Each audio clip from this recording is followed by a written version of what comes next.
Muito bem, estamos de volta e agora sim vamos falar sobre esse assunto tão importante e que tem interferido na vida de tanta gente nesse momento que já é difícil. O toque. É comum as pessoas confundirem mania com toque. O toque é o transtorno obsessivo compulsivo, a gente já falou aqui, mas vamos reforçar, porque todos nós podemos ter uma mania, um hábito. O problema é quando a pessoa passa a viver em função dessa mania. Sem o controle e de forma compulsiva, ela pode desenvolver esse transtorno. E segundo dados da Organização Mundial de Saúde, cerca de 4 milhões de brasileiros sofrem com algum tipo de transtorno obsessivo compulsivo. A doença ainda, de acordo com a OMS, está à frente das 10 maiores causas de incapacitação no mundo. Já pensou, gente? Mas a gente quer entender mais sobre esse assunto. E no programa de hoje a gente vai falar um pouco aqui com a psicóloga, a doutora Vivian Araújo. Mas é claro que você também pode participar com a gente, contando de repente o seu testemunho, contando pra gente de repente a sua luta, trazendo aqui a sua dúvida. É só mandar no nosso WhatsApp, que é o número seguinte, ó, 12 98266 0004. Tá aberto para você, é só mandar. Se você preferir usar o QR Code que está aqui, é só apontar a câmera do seu celular para ele e você vai também falar com a gente direto aqui pelo WhatsApp. Combinado? Doutora Vivian, bem-vinda mais uma vez ao Vida e Saúde, tudo bem? Tudo bem, Teru. É um prazer estar aqui de volta com você e com todo mundo que está assistindo. Doutora, eu acho que é importante voltar a esclarecer o que é o transtorno obsessivo compulsivo. Então, uma das definições que a gente precisa ter claro para a gente é da separação. O transtorno obsessivo compulsivo é uma doença.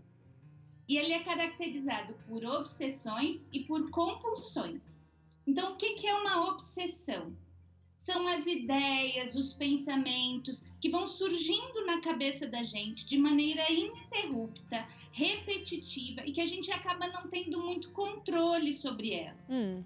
Geralmente, esses são pensamentos assim, eles vêm em momentos inapropriados, a gente fica muito angustiado com eles. Então, podem ser pensamentos relacionados à limpeza, à contaminação, à organização de objetos, à autoimagem. A gente tem várias características, pensando então na obsessão como pensamento. A compulsão, então, são as manifestações físicas, os comportamentos gerados por esse tipo de pensamento. Então, por exemplo, se eu tenho uma preocupação, né, uma obsessão pela questão de uma contaminação, então eu posso ter um comportamento excessivo de lavagem das mãos. Ok. Agora você tocou num ponto interessante. A gente está vivendo esse momento de pandemia mundial em que os cuidados com a higiene são realmente necessários. Agora, até que ponto lavar as mãos, espirrar o álcool em gel, o álcool em spray, usar o álcool em gel também, em que ponto isso pode se tornar uma compulsão, deixar de ser uma preocupação consistente e se tornar uma compulsão? Então, quando a gente está falando de toque, de transtorno obsessivo compulsivo, a gente está falando de preocupações, de obsessões que não fazem sentido, logicamente. Hoje a gente tem uma preocupação que é efetiva. Então, a gente vai sim precisar lavar as mãos várias vezes, higienizar as coisas que chegam na nossa casa, mas ela tem um fundamento para isso. A pessoa que tem um transtorno obsessivo compulsivo não necessariamente tem um fundamento para essas preocupações. Não precisa ter lógica a preocupação ou os comportamentos que ela acaba fazendo. Agora é o seguinte, eu tô vendo aí que você gosta muito de organização pela estante que está atrás de você. Eu também gosto de organização, a galera aqui do Vida e Saúde, os produtores adoram também. Por que eu tô vendo? Porque eu tô vendo que a sua estante está organizada até por cores aí, tem até, olha lá, ó, até por tamanho, quem sabe. Quando é que uma mania, ela pode se tornar, ou ela se diferencia do toque? Então, todo mundo tem um monte de manias. Muitas pessoas, incluindo eu, têm mania de organização. Essa minha estante é um lugar onde eu dou aula, eu sou professora aqui no NASP, no Campus São Paulo. Agora, nessa fase de vida online, meus alunos ficam de olho aqui na minha estante também. E aí, essa é uma mania de organização. O que vai diferenciar? Se alguém vier aqui, se vocês olharem bem ali num cantinho, tem até um cantinho que está mais desorganizado, não está por cor e nem por tamanho, isso não vai me causar sofrimento. Então, se alguém vier aqui tirar e misturar os meus livros, eu não vou me paralisar, eu não vou sofrer por conta disso. Eu vou voltar para organizar depois? Vou. Tá. Mas não vou deixar de fazer tudo que eu tinha que fazer, todo o meu planejamento por conta, por exemplo, da minha estante desorganizada. Então, a gente pode ter várias manias de limpeza e de organização, mas isso não vai me causar sofrimento caso eu não consiga realizar. Isso também não vai me impedir, não vai me paralisar de eu tocar a minha vida ou me tocar aquilo que eu preciso fazer. Tá. A gente está tentando aqui entender, gente, bem o problema do toque. Por quê? Porque ele, como você viu aqui no começo da nossa conversa, ele pode gerar incapacitação. O que isso quer dizer? Que você pode perder o emprego por conta disso, você pode perder relacionamentos importantes porque você tirou o foco das coisas mais essenciais para dar conta dessas manias que se tornaram mais importantes do que todas as outras coisas. Calma que a gente quer conversar sobre soluções também, mas primeiro vamos entender mais o problema. Doutora, existem diferentes tipos de toque ou é tudo a mesma coisa, a mesma intensidade? Então, não, a gente varia. O transtorno obsessivo compulsivo, ele é uma doença crônica. Então, a gente pode entender que ele acompanha a pessoa que tem durante muito tempo na vida ou durante toda a vida. Ele pode ter momentos em que ele está mais ativo, digamos assim, ou menos ativo. A gente pode apresentar algumas vezes mais comportamentos ou menos comportamentos. Tá. Mas isso acontece. A gente tem, por exemplo, diversidade de sintomas, né, do toque. E aí são essas características que a gente vai ficar de olho. Eles vão acontecer, às vezes mais intensos e às vezes menos intensos. É isso que a gente vai precisar ficar prestando atenção. Doutora Vivian, me conta, a pessoa já nasce com um toque ou ela tem que sofrer um trauma para desenvolver ou ou é um problema neurológico? Como é que surge o toque? Então, essa é uma das coisas que estão dentro dos transtornos psicológicos que a gente não tem definições específicas do porquê acontece.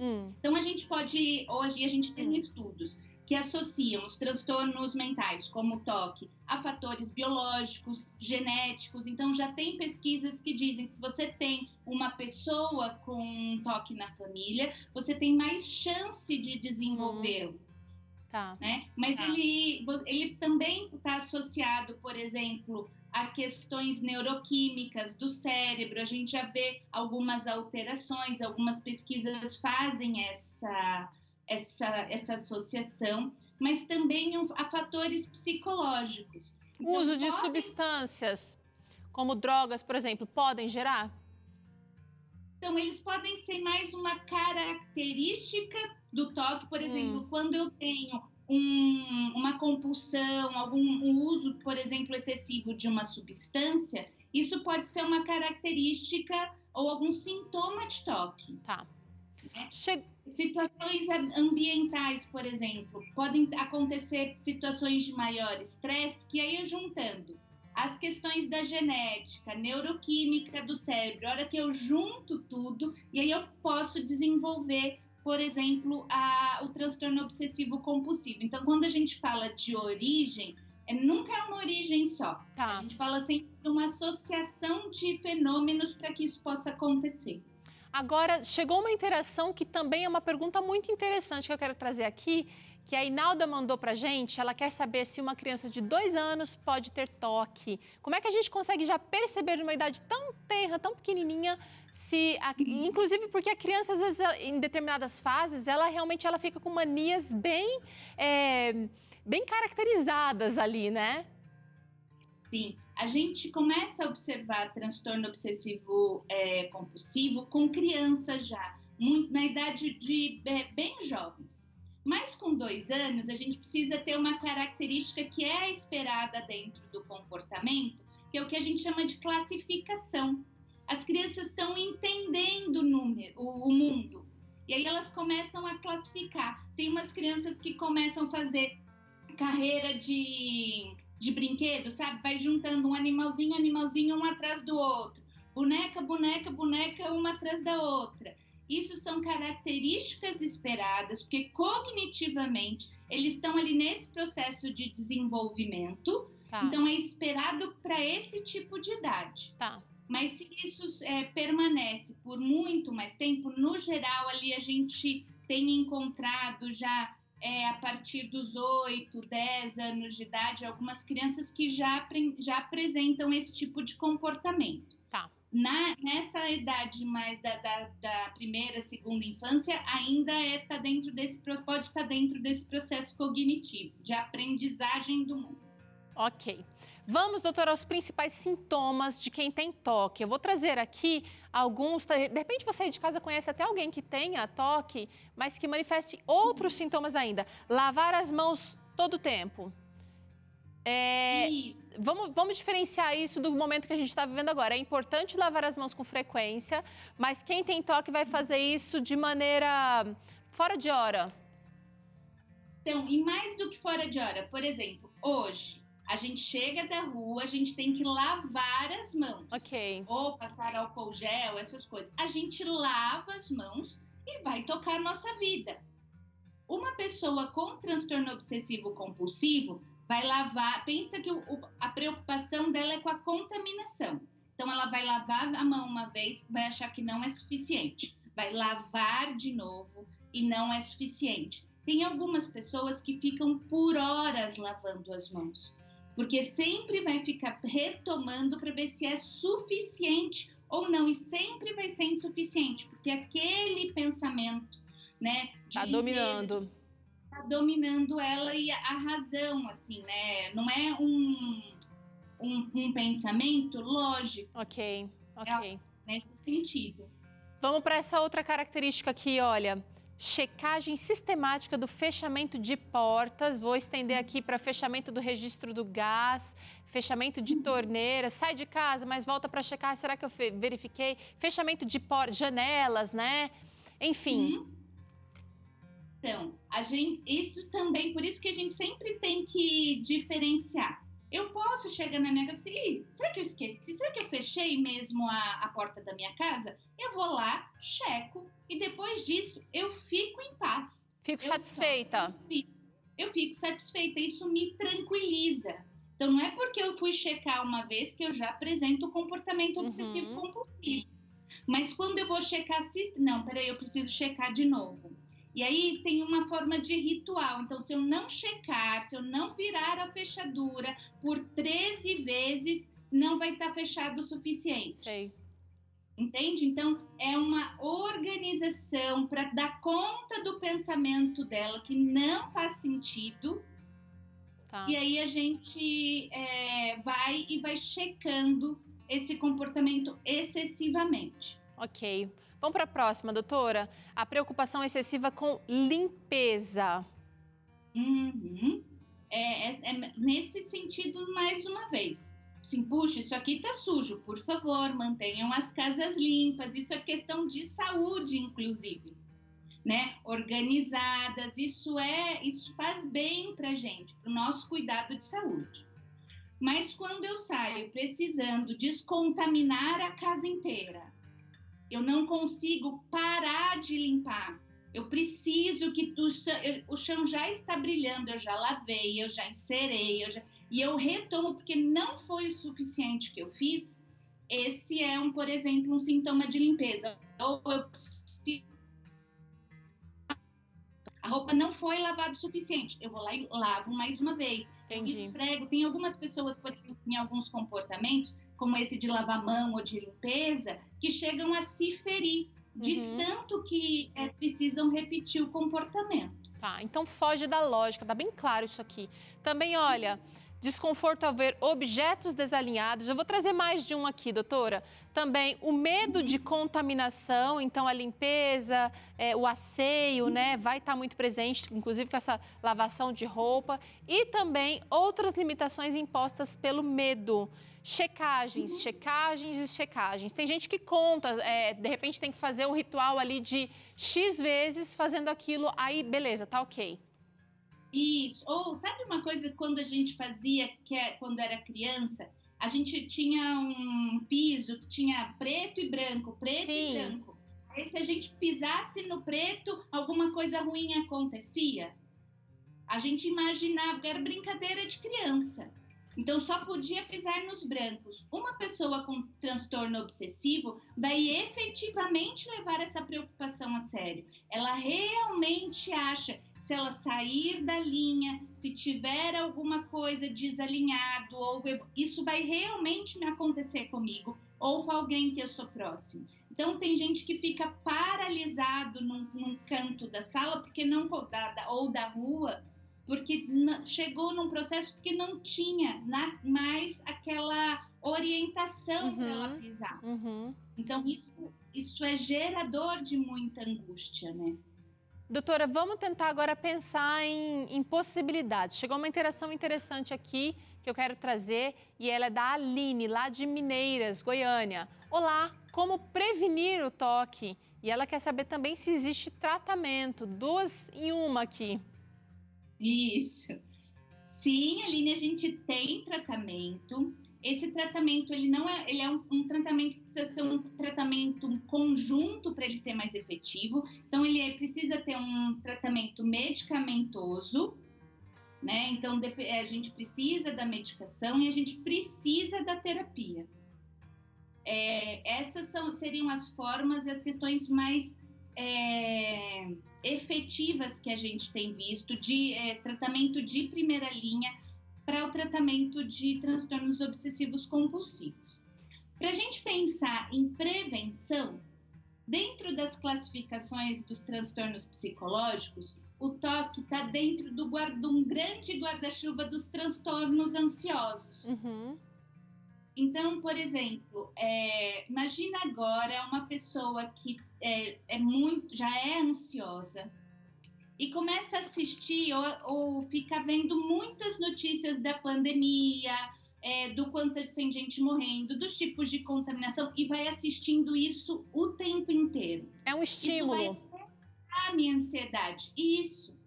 Todos os comportamentos que possam aumentar a minha ansiedade, se eu puder evitá-los, eu estou prevenindo tanto o TOC como qualquer outro transtorno ansioso, por exemplo. Faz muito sentido, muito sentido. É importante a gente guardar as nossas entradas. Aquilo que a gente se alimenta, se está muito estimulante, provavelmente vai interferir. Aquilo que a gente assiste, aquilo que a gente lê, aquilo que a gente alimenta o nosso coração o tempo inteiro, isso vai fazer diferença. Agora, nada substitui a ida a um especialista. E o tratamento, ele precisa ser acompanhado mesmo quando a doença está numa fase controlada, né, doutora? Só para esclarecer isso também. Isso é muito importante. A gente caracteriza o transtorno obsessivo compulsivo como um transtorno crônico.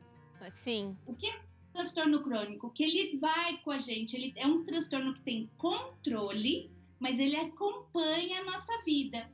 Okay. Então, ele pode estar mais ativo em alguns momentos ou menos ativo. E aí, mesmo quando ele estiver menos ativo, então isso significa que eu tenho menos sintomas, eu estou sofrendo menos, eu preciso continuar o acompanhamento. Isso é muito comum, infelizmente, no consultório, tanto dos médicos psiquiatras quanto dos psicólogos, que as pessoas, na hora que conseguem estabilizar os sintomas, somem da consulta.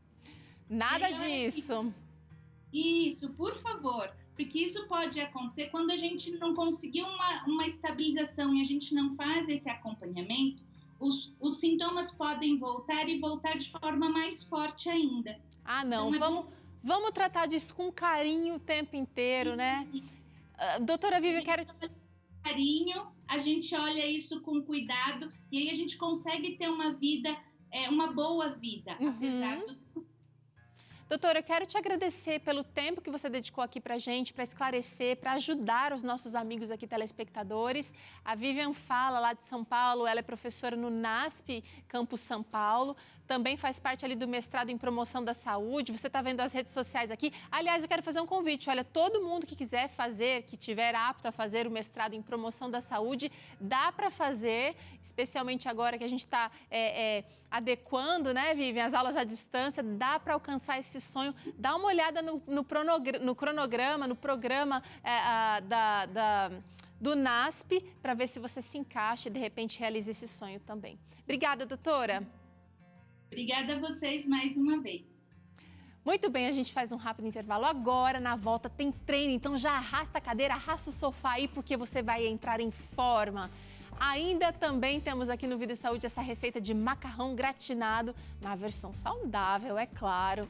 Eu recebo aqui um convidado muito especial, então não sai daí não, porque é já já.